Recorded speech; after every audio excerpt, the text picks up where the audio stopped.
Hi అండి. Today special recipe సేమియా కేసరి. ఒక్కసారి ఇలా చేసుకున్నారంటే మిమ్మల్ని మీరు మైమర్చిపోతారు, అంత టేస్ట్గా ఉంటుంది. ముందుగా సేమియా కేసరి కోసం ప్యాన్ పెట్టుకొని అందులో ఒక స్పూన్ నెయ్యి వేసుకొని నెయ్యిలో జీడిపప్పు కిస్మిస్ని బాగా ఫ్రై చేసుకోవాలి. తర్వాత అదే నెయ్యిలో ఒక కప్పు సేమియాని వేసి బాగా ఫ్రై చేసుకోవాలి. సేమియా అనేది కొంచెం కలర్ చేంజ్ అయ్యేంత వరకు ఫ్లేమ్ని కొంచెం లోలో పెట్టుకొని ఫ్రై చేసుకోండి. కొంచెం కలర్ చేంజ్ అయితే సరిపోతుంది, మాడిపోనీయకుండా చూసుకోండి. సేమియా ఫ్రై చేస్తూనే ఇంకో పక్క గిన్నెలో 2 కప్పుల వాటర్ హీట్ చేసుకోవాలి.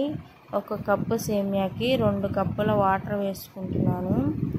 ఇలా సేమియా ఫ్రై అయిపోయేలోపు ఇంకో పక్క వాటర్ హీట్ అయిపోయి ఉంటాయి. ఇప్పుడు ఈ వేడి నీళ్ళని ఇలా సేమియాలో వేసుకొని కలుపుకోవాలి. మీ ఇష్టం అండి. సేమియాని ఫ్రై చేసుకుంటూ వాటర్ హీట్ చేసుకుంటే ఫాస్ట్గా అయిపోతుందని ఇలా చేశాను. మీరు కావాలంటే సేమియాని ఫ్రై చేసి పక్కకు తీసుకొని 2 కప్స్ వాటర్ హీట్ చేసుకొని తర్వాత అయినా సేమియా వేసుకోవచ్చు. మీకు ఎలా పాసిబుల్ అయితే అలా చేసుకోండి.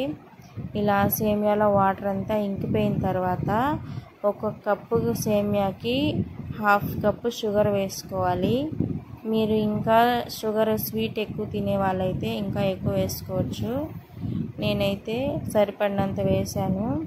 ఇలా సేమియాలో షుగర్ మొత్తం మెల్ట్ అయ్యేంత వరకు కలుపుకోవాలి.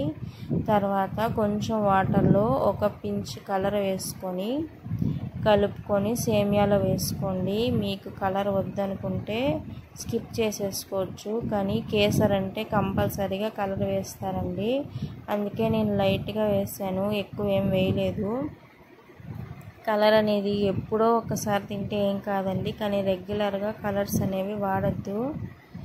ఇలా మొత్తం కలుపుకోండి. కలర్ అంతా సేమియాలో మిక్స్ అయిపోవాలి. మొత్తం మిక్స్ అయ్యేలాగా కలుపుకోండి. కొంతమంది డైరెక్ట్గా కలర్ వేసేస్తుంటారు, అలా అయినా వేసుకోవచ్చు, కానీ ఇలా వాటర్లో కలిపేసుకుంటే బాగా మిక్స్ అవుతుంది కలరు. చూసారా, కలర్ మొత్తం ఇలా మిక్స్ చేసేసుకోవాలి. తర్వాత మనం ముందుగా ఫ్రై చేసి పెట్టుకున్న కిస్మిస్ జీడిపప్పులను వేసుకోవాలి. వీటిని కూడా మొత్తం కలుపుకోండి. మీకు ఇష్టమైతే బాదం, పిస్తా ఏ నట్స్ అయినా వేసుకోవచ్చు. అంతేనండి, సేమియా కేసరి రెడీ. సింపుల్గా 10 మినిట్స్లో అయిపోతుంది. దేవునికి నైవేద్యంగా పెట్టుకోండి. అంతేనండి.